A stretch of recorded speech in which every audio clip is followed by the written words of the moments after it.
nouvelle bande sonore pour Jérusalem du 22 au 24 juin, ce sont les notes du plus célèbre air d'opéra qui ont donné le ton à la ville sainte à l'occasion du Jérusalem Opera Festival.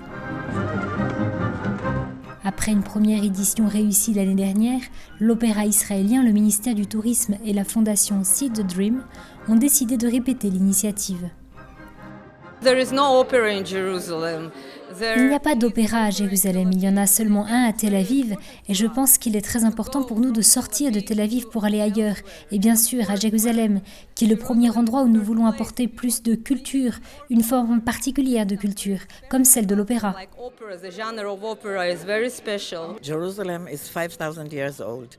Jérusalem a 5000 ans. Nous avons pensé créer un festival sur un site archéologique et historique riche de nombreuses années d'histoire et ainsi donner une toile de fond à l'opéra, comme vous pouvez le voir dans presque tous les sites archéologiques du reste du monde. L'emplacement principal de cet événement de 3 jours est l'impressionnante piscine du Sultan, située juste en dehors de la vieille ville, qui lors de la première soirée a accueilli plus de 6000 personnes. Marquant l'ouverture du festival, la mise en scène d'Il Rigoletto, le premier opéra de celle qu'on appelle la trilogie populaire, composée par Giuseppe Verdi, avec la Traviata et il Trovatore au milieu des années 1800. Le sens de cet opéra est une enquête sur la relation entre père et fille, principalement sur l'homme du pouvoir et sur la servilité au pouvoir de l'homme. On pourrait dire que l'histoire de Rigoletto est l'histoire d'un homme qui, étant donné sa proximité avec le duc, a cru qu'il pouvait tout se permettre, mais qui voit alors se retourner contre lui ses propres actions. Du point de vue artistique, cet opéra était révolutionnaire. Ce fut la première œuvre moderne de Verdi qui exploite notamment la figure du paria, du bossu, du marginal, quelque chose de totalement nouveau.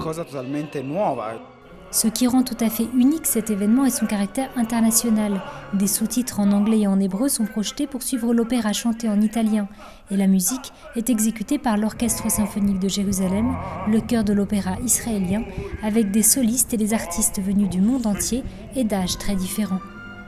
L'histoire de Rigoletto et le drame profondément humain qu'elle met en scène véhiculent ainsi un message actuel et universel.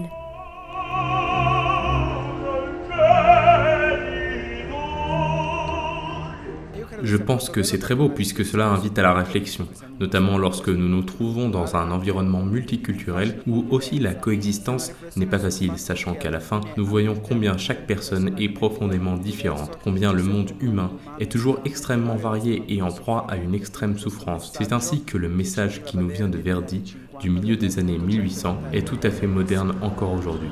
Le festival continue avec la soirée Opéra Paradiso, qui allie la tradition du mélodrame au film à succès et autres petits concerts en divers endroits de la ville, avec un objectif simple mais ambitieux.